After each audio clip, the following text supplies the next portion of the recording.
Good. Like we're on camera, but it's fine. Just trying to ignore that. All right. Sorry. TT. I will say TT. Tayla and Tonica. TT, take one. Wow. Oh. Okay, action. Hi, my name is Tayla Myree. I'm from Atlanta, Georgia, but I'm based here in Vienna for the past 4 years. I'm a historian and visual artist, and I'm really excited for this interview. Currently, I'm working in the Belvedere, doing a tour called Representations of Blackness. It's a tour that looks at colonial history in Austria, but also Black representations in the artwork. And I'm also working on my own video project, and I'll be having my first video installation as part of our exhibition in April, so I'm really excited about it, and yeah, that's me. Hi, my name is Tonica Hunter. I'm a curator, lecturer, and DJ. I'm currently lecturing at Angewandte for a course called Hacienda, which is looking at ways of knowing, so questioning our knowledge systems, decentralizing them from a European idea of knowledge, and looking at other ways of thinking and being in the arts and sciences. I, for the last 10 years, have been based in Vienna. I'm originally from the UK, from London. And yeah, I'm also excited, and I'm happy to have Tayla as my mentee for the last months. Yeah. How would you describe your practice?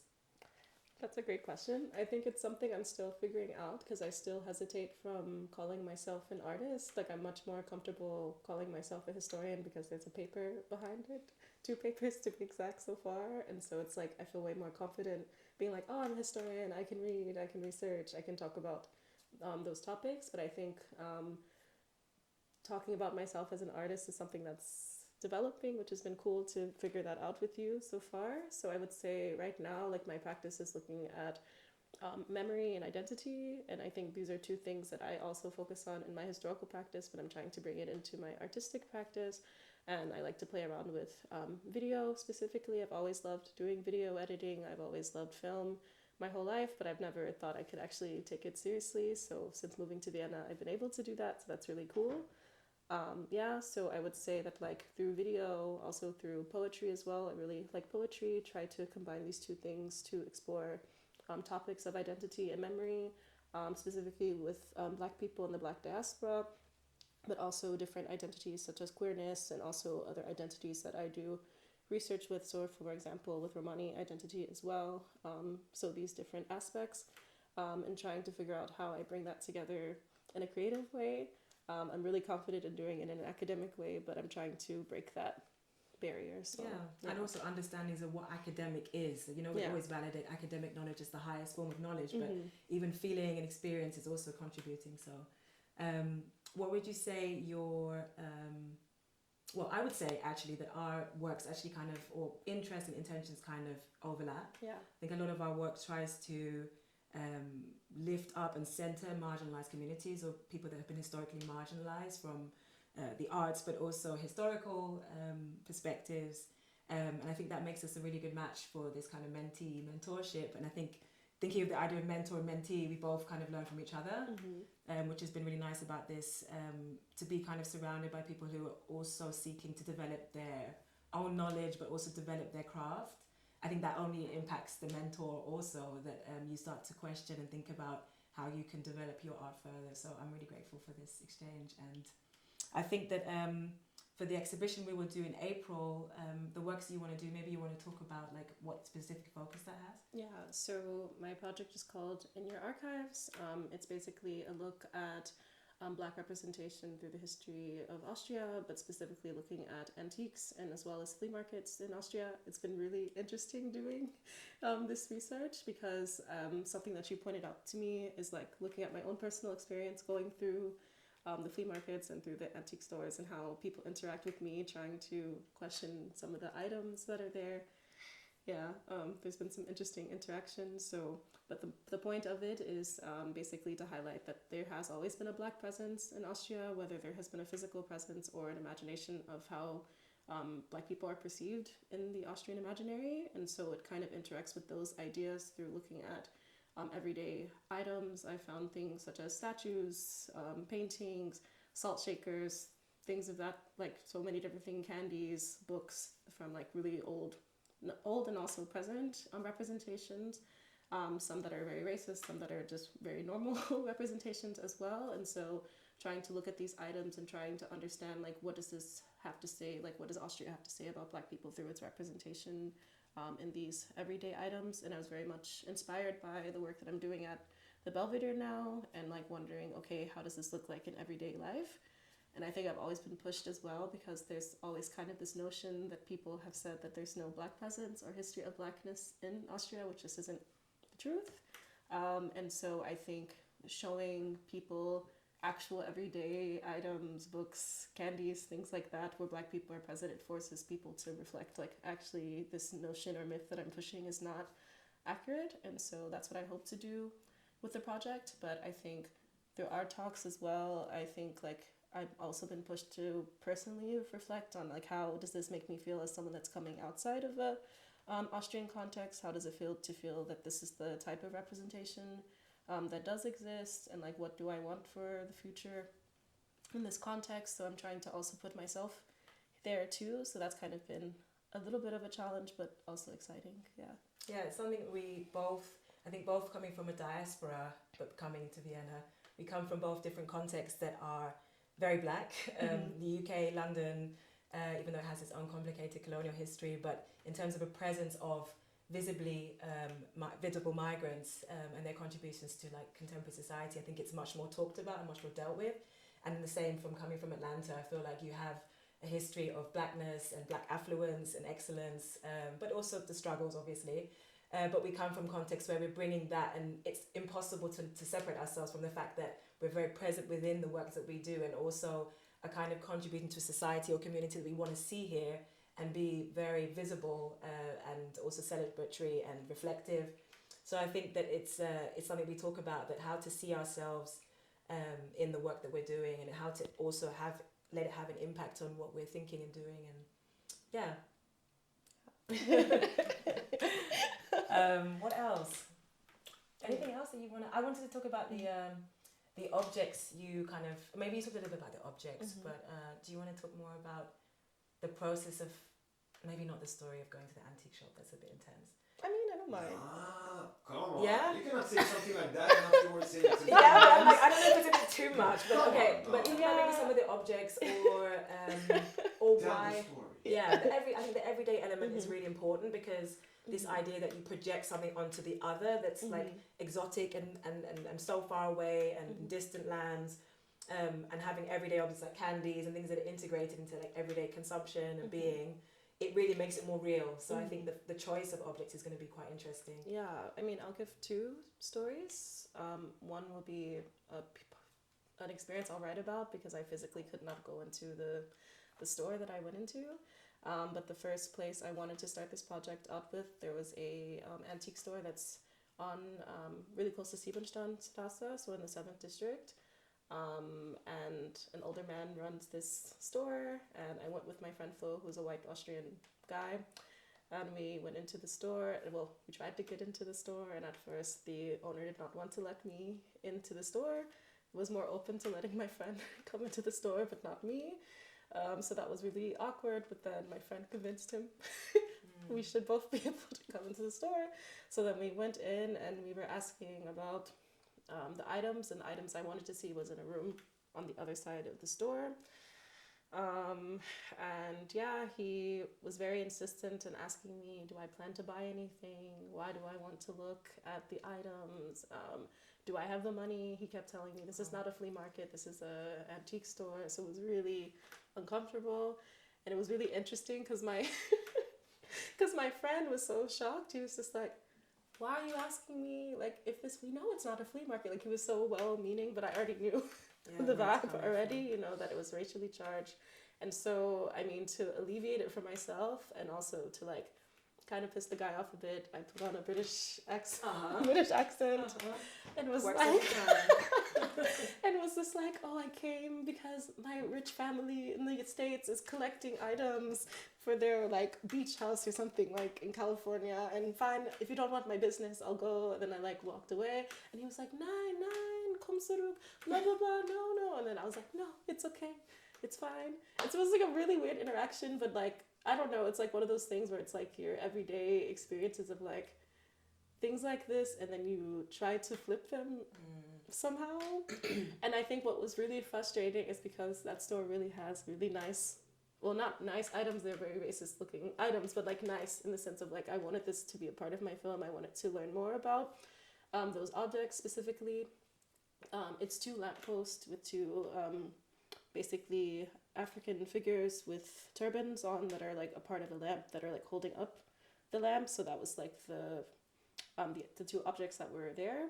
And so I really wanted to get it on film, but then I had this interaction. So it was really, it's interesting how these conversations happen. So that's the antique store story. So I'll write about it and it will be part of the exhibition in a text. But then a physical item that I purchased was in the Naschmarkt. There was this painting, and it's like this very stereotypical caricature painting of like an African village. And I remember I bought it, and 2 different people came up to me in the market and asked me where they could also purchase the painting because they thought it was really cool and very beautiful.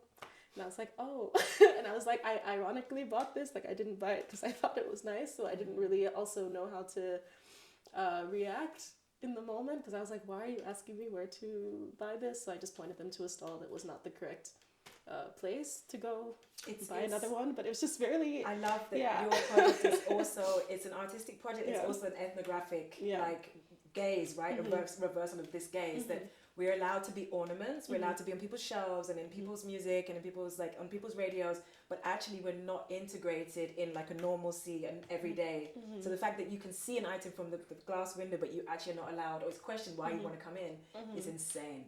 But I mean there's so much you can take from that as a ethnographic kind of reversal of I'm not being observed, I'm observing you, observing me, and that's kind of weird. Like so I think the whole process has been quite interesting and it probably will open you up to a lot of different thinking about the work and being based here as well.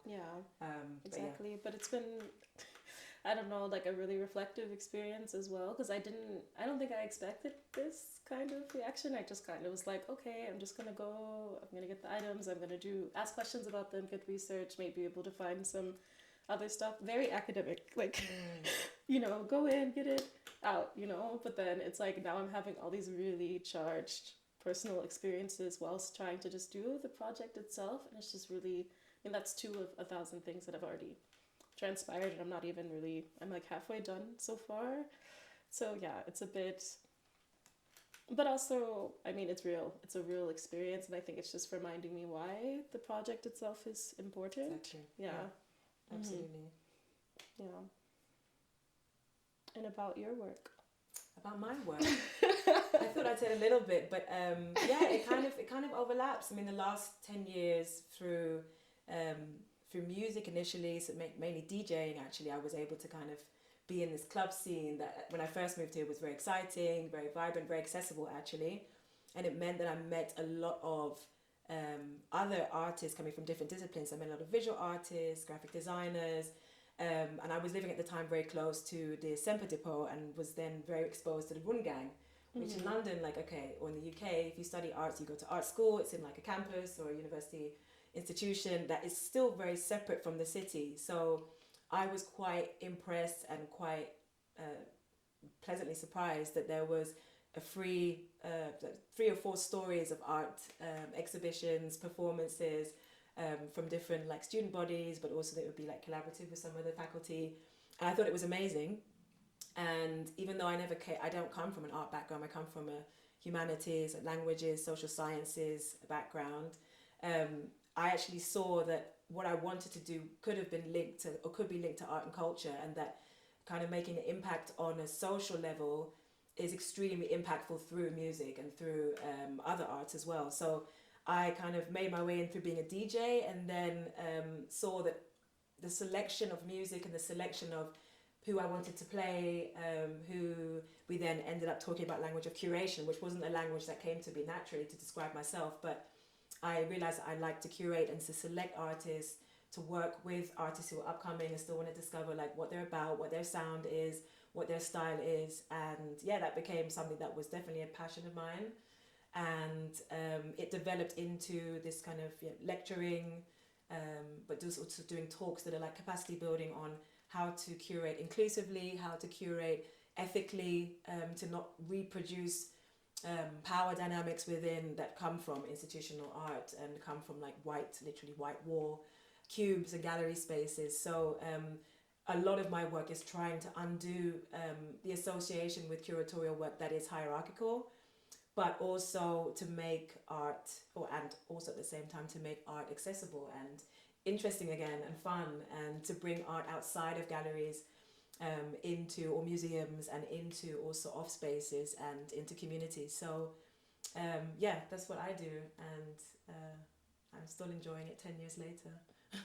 Yeah, you said something with Rundgang, and I think like that's one of the things that like I would big up Vienna about. Actually, I do like how, for me, I feel like art here is more accessible than art in where I grew up, I guess, or like the proximity is more encouraged, I guess. So like there's so many programs or festivals and like free things that are going on all the time, that like you can really expose yourself to that space and like feel like it's something that's attainable, I guess. And I think like before moving here, I did not think doing anything like this would be very attainable for me anyway, in a way that I could think about it in a serious way of like a career or something. For me, it was like film's my hobby, love my hobbies.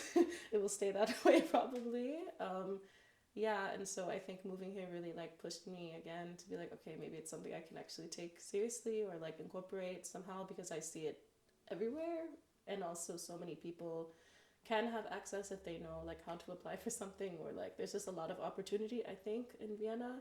So I think like that's something I do appreciate a lot about living here, and that like really sparked something in me of like, okay, like I can do this. And I think also that happened for me at Rundgang as well. Like my first one that I went to was in 2022, and I just like it's like, oh wow, there's so many different types of things people are doing, like so many different mediums, and like everyone was really encouraging towards each other, and it was really nice. And to like see people that aren't just students, but like everyone comes to Rundgang, which is like, wow, okay. So I don't know, I thought it was really cool. So I think like that's an interesting like meeting point of like you go to this thing and you're like, it can like expand your thought of like how you can incorporate art or be more creative, I guess. I don't know.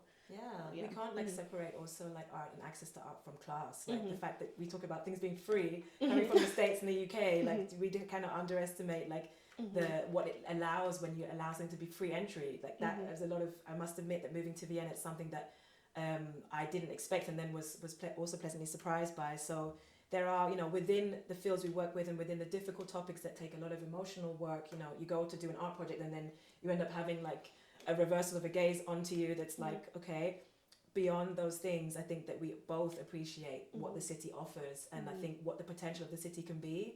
I think with projects like the Avalon Mentoring project, we have an opportunity to see that there are many people doing or trying to achieve what we're trying to achieve in different ways with different language or ways of talking about it. But there is, to be the toxic positive, there is a change, and there is a step towards where we kind of know that this city could be a really special place.